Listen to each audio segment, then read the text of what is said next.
اگر کسی نابالغ کو کوئی تحفہ دیا جاتا ہے، اس کو مالک بنانے کی صراحت کر دی جاتی ہے، یا وہاں پہ عرف ایسا رائج ہے کہ یہ چیزیں بچے کو مالک بنانے کے لیے ہی دی جاتی ہیں، تو اگر بچہ نابالغ ہے اور کسی چیز کا مالک بن گیا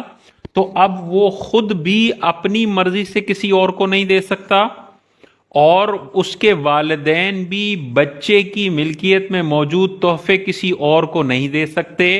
اور نہ والدین اسے خود استعمال کر سکتے ہیں، کیونکہ بچے کی ملکیت میں جو بھی چیزیں ہیں اس میں کوئی ایسا تصرف کرنا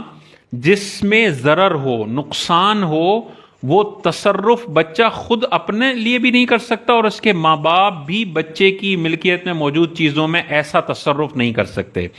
تو بچے کے تحفے کو استعمال کرنا والدین کا، اس میں بچے کا ضرر ہے، یہ جائز نہیں ہے۔ ماں باپ اسے اٹھا کے کسی اور کو دے دیں، اس میں بچے کا نقصان ہے، یہ جائز نہیں ہے۔ بچہ ناسمجھ ہوتا ہے، خود اپنی چیز کسی کو دے دے، تب بھی اس کا استعمال کرنا جائز نہیں ہے۔ مثال کے طور پہ گھر میں کوئی آیا ہوا تھا مہمان، اس نے بچے کی چپس تھوڑی سی کھا لی، بچے کی ملکیت میں تھی اور بچے نے خود چیز لی تھی یا کسی نے اور اس کو دی تھی، اب وہ چپس کھا لی ہے، تو اب بچے کے تحفے میں، بچے کے مال میں ایسا تصرف کیا جس سے بچے کا نقصان ہوتا ہے، شریعت نے اس کی اجازت نہیں دی ہے۔ تو نہ والد اپنے استعمال میں لا سکتے ہیں، نہ بھائی بہن نابالغ کا مال اپنے استعمال میں لا سکتے ہیں، نہ کسی کو یہ دیا جا سکتا ہے، بچہ خود بھی نہیں دے سکتا، والدین بھی نہیں دے سکتے۔ بعض اوقات بچے کی ملکیت میں پیسے ہوتے ہیں اور ماں باپ ان پیسوں کو استعمال کر رہے ہوتے ہیں، یہ بھی ناجائزے نہیں کر سکتے۔ ہاں، ماں باپ اگر مجبور ہیں اور ان کے پاس گھر میں کھانے کے لیے کوئی چیز نہیں ہے تو یہ والا پیسہ مجبوری میں ماں باپ استعمال کر سکتے ہیں، لیکن یہ قرضہ ہوگا بچے کی طرف سے، فیوچر میں یہ پیسے بچوں کو لوٹانا ضروری ہیں، یا جو بھی بچے پر خرچہ کر رہے ہیں اس میں سے قرضے میں سے مائنس کر لیں، اس کے کھانے پینے کے، اس کے پیمپر وغیرہ کے جو خرچے ہیں وہ اس پیسوں سے ایڈجسٹ آپ کر سکتے ہیں۔ اچھا، بعض چیزیں ایسی ہوتی ہیں بچوں کی ملکیت میں کہ وہ ان کے کسی کام کی نہیں ہیں، اور اگر ان کو ویسے ہی چھوڑ دیا جائے تو کچھ عرصے میں خراب ہو جائیں گی اور وہ تحفہ اور وہ مال ضائع ہو جائے گا۔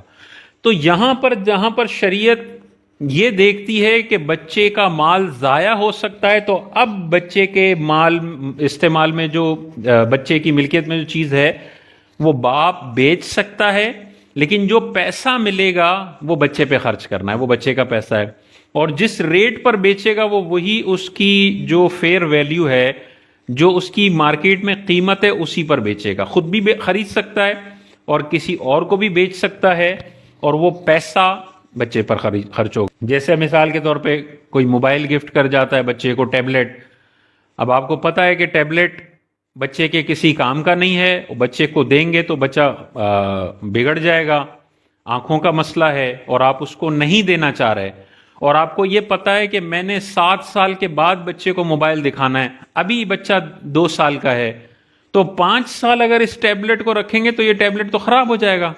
پڑے پڑے خراب ہو جائے گا، اور کوئی اور اس کو استعمال نہیں کر سکتا۔ تو ایسی صورت میں والد صاحب کو چاہیے وہ ٹیبلٹ خود خرید لیں۔ جب خود خرید لیں گے تو والد صاحب مالک بن جائیں گے، اب والد صاحب خود استعمال کر سکتے ہیں، کسی اور کو دینا چاہیں دے سکتے ہیں۔ جتنے پیسوں میں وہ ٹیبلٹ خریدا ہے وہ پیسے بچے کے ہیں، اور وہ بچے کی ذات پر لگانے ضروری ہیں۔